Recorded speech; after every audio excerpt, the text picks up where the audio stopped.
Salut à tous, on se retrouve aujourd'hui pour parler du FC Barcelone en ce jeudi 12 septembre et on commence tout d'abord avec une bonne nouvelle parce que Marc Bernal, ça y est, il est sorti de l'hôpital, il s'est fait opérer lundi et 3 jours après, donc jeudi aujourd'hui, donc ça y est de retour maintenant pour lui à son domicile chez lui où il va commencer sa rééducation. Donc tout d'abord, il va rester chez lui au repos, puis après il retrouvera le camp d'entraînement du côté du Barça pour déjà faire des exercices de kiné, de musculation, ensuite les premières foulées sur le terrain, ensuite entraînement individuel, ensuite entraînement collectif, puis après retour à la compétition prévu septembre 2025.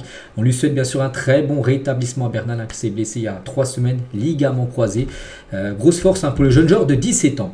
Concernant le programme pour l'équipe, pour les prochains matchs, parce que ça y est, la trêve est enfin terminée, place maintenant à du très lourd. Gérone dimanche, Monaco jeudi prochain, dans une semaine jour pour jour. Déplacement du Barça à Monaco pour un match de Ligue des Champions, oui, un jeudi soir.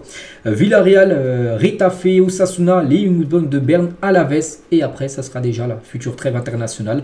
Et après, ce sera la réception de Séville. Mais bon, là, on est déjà au 20 novembre. Hein. C'est pas maintenant parce que déjà, il y a une grosse série de matchs. Et concernant le match contre Gérone, un adversaire que le Barça a perdu 2 fois saison dernière. Et ce joueur, donc Aurel remet une clause de peur dans son contrat de prêt à Gérone. Il ne pourra pas jouer contre Barcelone. Voilà, s'il joue, en gros, Gérone devra payer une grosse amende. Hein, ça dépasse les 300-400 000 euros pour un match, pour un joueur, ça fait beaucoup. Donc voilà, sûr, il ne jouera pas parce qu'il y a cette clause de peur dans son contrat. Et d'autres joueurs peuvent potentiellement aussi jouer contre le Barça. On pense à Victor Roque avec le Betis. Et Clément Lenglet avec l'Atlético Madrid, vu qu'ils ont été prêtés, eux n'ont pas de clause de peur dans leur contrat. Ils pourront jouer contre Barcelone, lors par exemple du Barça Atlético, du Barça, contre le Betis Séville. Concernant toujours le match, dimanche à 16h15 contre Gérone, Lewandowski va disputer, ça sera son 100e match, c'est toujours une barre symbolique, 100 matchs, voilà, ça sera la 100e pour Lewandowski dimanche après-midi. Concernant Gavi, des nouvelles, donc il se remet très bien de sa blessure, son retour se rapproche, mais le club est prudent, il ne prendra aucun risque, ni le précipitera, il reviendra quand il sera à 100%, il n'y aura pas de, oui il faut que tu reviennes pour tel ou tel match, non, tu reviens quand tu pourras, si tu peux revenir fin octobre c'est bien, si tu reviens novembre c'est bien, si tu reviens décembre, voilà, tu prends le temps qu'il faut, donc il n'y a pas de date exacte pour son retour, malgré le désir du joueur de revenir le plus rapidement possible, parce que lui il a envie de jouer, il a envie de retrouver les terrains, on peut comprendre après 1 an sans jouer, il a hâte de retrouver bien sûr tout ça, mais voilà, il faut qu'il soit 100% pour éviter toute rechute. Concernant De Jong, donc De Jong, tiens, aujourd'hui, ça fait 144 jours qu'il est blessé, la moitié d'une année. Voilà, déjà 6 mois qu'il est blessé. De Jong, donc en raison d'une entorse à la cheville, sa date de retour, sans date de retour prévue, on ne sait pas quand il sera de retour. N'oubliez pas que les médecins du club lui ont conseillé de se faire opérer. Il a dit non, il ne veut pas se faire opérer parce que s'il se fait opérer, il va revenir encore plus tard. Donc en gros, il ne veut pas se faire opérer, mais à tout moment, il peut rechuter de sa blessure qu'il a à la cheville. Donc voilà la situation actuellement du joueur De Jong, qui est le joueur le mieux payé du côté du Barça, le joueur le mieux payé de la Liga, le joueur le mieux payé des 5 gros championnats en Europe. Il y a un an, jour pour jour, Fermin faisait ses débuts pour le Barça Athlétique, donc l'équipe réserve, il est expulsé et a perdu le match. Donc depuis les gars, il a quand même fait pas mal de chemin. Donc il y a un an, il était avec l'équipe B, match catastrophique, il a pris un rouge et depuis les gars, il a remporté l'Euro, l'or aux Jeux Olympiques et a solidifié sa place dans l'équipe première de Barcelone. C'est que depuis un an, les gars, il a gravi pas mal de grosses montagnes, on peut dire. Maintenant, c'est un cadre, enfin pas non plus un cadre, c'est pas non plus un cadre d'équipe première, mais c'est un joueur très important pour le présent, mais surtout pour le futur. Fermin Lopez. Le Celta Vigo prévoit de faire une offre de 6 millions d'euros pour les 50% des droits de Mingueza que le Barça se réserve encore, parce que le Barça, quand ils ont vendu Mingueza, ils ont mis, vous savez, la clause de rachat de 50% ou surtout sur une vente, future vente, ils toucheront 50%. Le Barça, et en gros, le Celta veut payer ses 50%, ils veulent donner 6 millions d'euros au Barça, puis après, il appartient à 100% à l'équipe du Celta. Donc voilà, le Barça ne sait pas trop encore ce qu'ils vont faire concernant Mingueza. Concernant Kimmich, le Barça travaille déjà pour trouver un arrière droit à court ou moyen terme. Le Barça dispose d'une option de rachat sur Mingueza qu'on a parlé juste avant. Et Kimmich, les gars, une cible pour le milieu de terrain, peut également occuper le poste d'arrière droit, parce que Kimmich, qu'on a parlé cet été, enfin l'été 2024, il n'est pas venu, il est resté au Bayern, mais l'été prochain, là, il y a des chances. N'oubliez pas que Kimmich, il est en fin de contrat dans un an. Donc c'est-à-dire le Barça peut potentiellement l'accueillir gratuitement, Kimmich. Donc voilà, c'est un joueur qui peut être intéressant, il connaît très bien le coach du Barça, Flick, qu'il a côtoyé à l'époque du côté de son club du Bayern Munich. Donc voilà, Kimmich, les gars, il y a des chances. Je n'ai pas dit que c'était sûr qu'il venait, mais il peut venir. Et en plus, ça peut être un gros coup, peut-être le faire venir gratuitement. Et concernant, tiens, Laporta, il y a quelques jours, il avait dit une bombe, hein, peut-être sur le Mercato 2025. Jamal Musiala est la bombe, entre guillemets, que Juan Laporta prépare pour la saison prochaine. Parce que la saison prochaine, il y aura normalement un très gros nom qui devra arriver. Et la bombe devrait être Jamal Musiala, que le Barça va essayer de tout faire pour l'avoir. Ah, ce serait énorme d'avoir bien sûr ce tout jeune joueur allemand. Donc actuellement, il est encore sous contrat hein, du côté du Bayern. Lui, c'est pas comme Kimmich, il n'est pas en fin de contrat là où le Barça peut l'avoir gratuitement. Ça sera un gros montant, mais dans un an, la situation financière du club, là, elle n'est plus dans le rouge, hein, elle est quasiment dans l'orange, voire vert. Donc peut-être ce sera encore mieux la situation. Peut-être l'accord aussi avec Nike aura été signé depuis, hein, parce que là, ça devrait être fait. Où le Barça va recevoir beaucoup d'argent grâce à Nike. Et ben, ça sera totalement réalisable.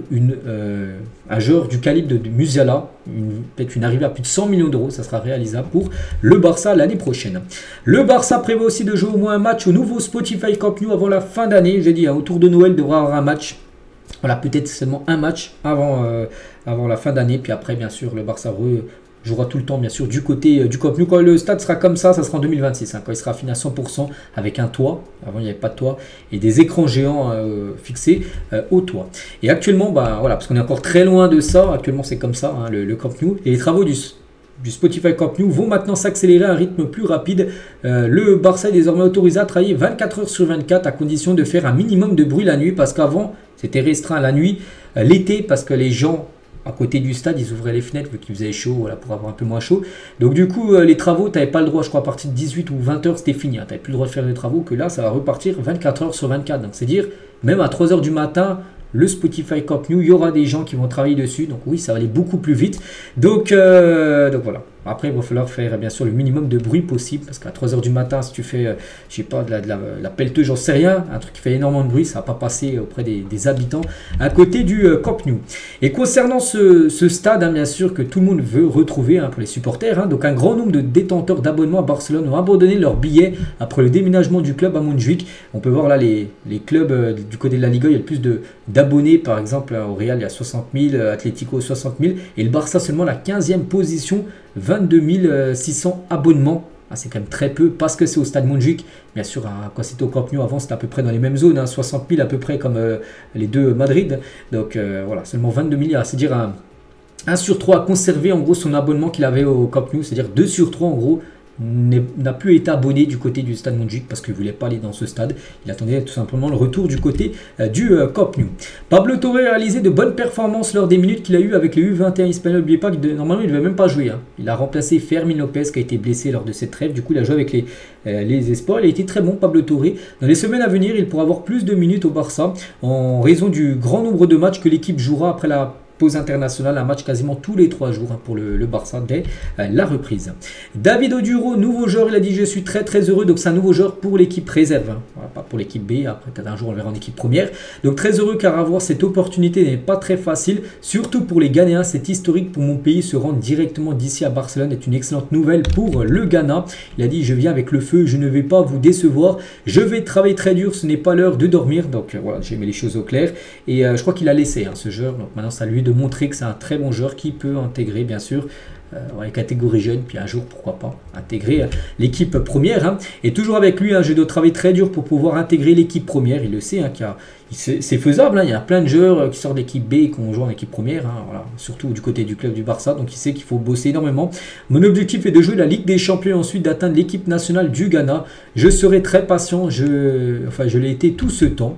Et jouer avec Baldé en équipe première, ça sera un grand sentiment parce que je l'ai toujours vu jouer et je l'admire beaucoup. Après, je ne sais pas il joue quelle position, peut-être défenseur gauche, vu qu'il parle de Baldé. Et Baldé défenseur gauche, parce que je ne connais pas sa position, David Oduro. Du coup, voilà, concernant bien sûr son joueur, lui souhaite bonne chance et bonne réussite du côté du club du Barça. On va parler d'Ansu Fati et le Barça, de grande attente pour Ansu Fati cette saison. Ils ont élaboré un nouveau plan individuel pour lui et considèrent que s'il redevient au moins 80% du joueur qu'il était il y a 4 ans, il sera important dans la rotation dans ses flics par rapport aux attaquants. C'est ce qu'on espère bien sûr pour Ansu Fati. On va parler d'Ousmane Dembélé. Oui, ça fait déjà 1 an qu'il a quitté le club, mais on apprend aujourd'hui d'après Bild, un journal allemand, que tous les paiements de bonus de transfert d'Ousmane Dembélé de Dortmund à Barcelone ont été payés. Le montant total des frais s'élève à environ 148 millions d'euros. En gros, c'est tous les bonus que le Barça devait à Dortmund, parce que quand il a signé à Barcelone, il était à Dortmund avant. Donc ça y est, en gros, tout a été fait d'après Bild. 148 millions d'euros, en gros, ça a été le prix que le Barça a payé à Dortmund pour avoir Dembélé. N'oubliez pas qu'il a été vendu 50 millions d'euros l'été 2023 au Paris Saint-Germain.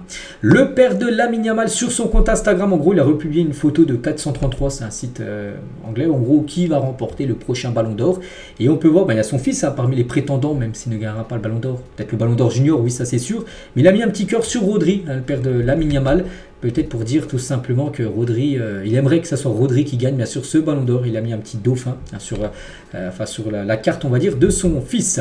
On va parler de Deco hier, longue interview de Deco. Il y a encore quelques déclarations cette fois-ci. D'autres déclarations de Deco. Dans le football, il faut avoir faim. Daniel Mo a fait des choses avec son équipe nationale, avec Leipzig. Il savait que le Barça était son envie, surtout de gagner des titres. Il a parlé également de Pau Victor, était un joueur important la saison dernière. Il était prêté. Il n'était pas à nous. Nous avions la possibilité de le garder et c'est ce qui s'est passé. Il est polyvalent, il voulait rester. Il est excité avec ce qui est important. Pau Victor a surtout été très bon lors de la pré-saison. Il n'a plus joué maintenant, vu que c'est les matchs officiels. Vu qu'il y a Lewandowski, c'est un peu compliqué, surtout que c'est un 4-2-3-1. Dispositif, puis je crois que pour Victor c'est un numéro 9, voilà, donc il est en ballottage avec Lewandowski pour le place titulaire, c'est un peu compliqué, mais c'est un joueur pour le futur, hein, bien sûr, ce jeune Pau Victor. Deco a parlé aussi de l'échec Nico Williams, il a dit, je vais vous le répéter, hein, aujourd'hui nous avons Rafinha, Ferran, le retour d'Ansu Fati, donc Lamine Yamal, des joueurs comme Fermin et Olmo qui peuvent jouer là-bas. Pour amener quelqu'un, il devait être d'un des très hauts niveaux. Avec la signature de Daniel Mo, il nous a donné plus d'options, ce n'est pas que nous n'avons pas parlé aux joueurs, mais nous avions d'autres priorités. En gros, il dit que le Barça était, en gros, il y avait déjà ce qu'il faut dans l'équipe. Bon, c'est ce qu'il dit à Deco. Bon, moi je pense que tout simplement, le Barça voulait absolument Nico Williams, mais c'est le joueur Nico Williams qui a voulu rester surtout à Bilbao, du coup ça n'a pas pu se faire, voilà. Parce qu'on pense qu'il aurait donné son feu vert Nico Williams, je pense que le Barça aurait recruté, même avant Daniel Mo, bien sûr, le joueur espagnol de Nico Williams. C'est très difficile pour un club comme le Barça qu'à l'âge de 16 ans, les joueurs puissent partir gratuitement. Je vois que c'est compliqué, mais c'est grave et la FIFA et l'UEFA devraient y remédier. Il n'est pas possible que vous dépensiez pour l'académie, pour la formation et qu'à 16 ans, ils puissent y aller gratuitement dans un autre club et en payant une très petite somme de ce que vous ont coûté les joueurs. Hein. Il y a des clubs qui ne vivent que de cela. Donc là, peut-être ils visent tout simplement l'équipe de Chelsea. Je ne sais pas, peut-être avec Marguerite qui a été formé au club et il a été vendu pour seulement 6 millions d'euros, sa clause libératoire. Alors que pour le Barça, bien sûr, de former ce joueur, ça a coûté beaucoup d'argent, bien sûr. Et voilà, il part et lui, quand même, il y a une somme récupérée par Marguerite, 6 millions. Qu'il y a des joueurs, des fois, ils partent gratuitement alors qu'ils ont fait toute leur classe, hein, on peut dire, dans le centre de formation. Cette semaine, nous avons un match difficile contre un rival, Girona, qui nous a battu 2 fois l'année dernière. Ils ont changé de joueur, mais c'est quand même une bonne idée. Nous devons nous concentrer sur semaine par semaine. Hein. Si nous travaillons bien, il y a plus de chances de gagner des choses, hein, bien évidemment. Et il parle aussi de la Ligue des Champions. On va finir avec ça, la Ligue des Champions aujourd'hui. Donc c'est une Ligue des Champions différente. Il faut bien commencer. Vous savez, avec ce nouveau format avec plus de matchs, nous n'avons aucune chance de rejouer contre la même équipe. Il n'y aura pas de match retour, enfin en phase de poule. Peut-être que c'est plus excitant, plus de matchs. Il faut y aller petit à petit, s'entraîner, travailler, se concentrer sur ce qu'on a à faire. Donc voilà ce qu'a pu dire Deco sur encore quelques déclarations. Allez, je vous laisse les gars. Enfin, on finit sur ça. J'espère que ça vous a plu. Je vous laisse. On se retrouve nous demain les gars. Demain on sera vendredi et demain on sera l'avant-veille du match contre Girona. Allez, bonne journée à vous et à demain.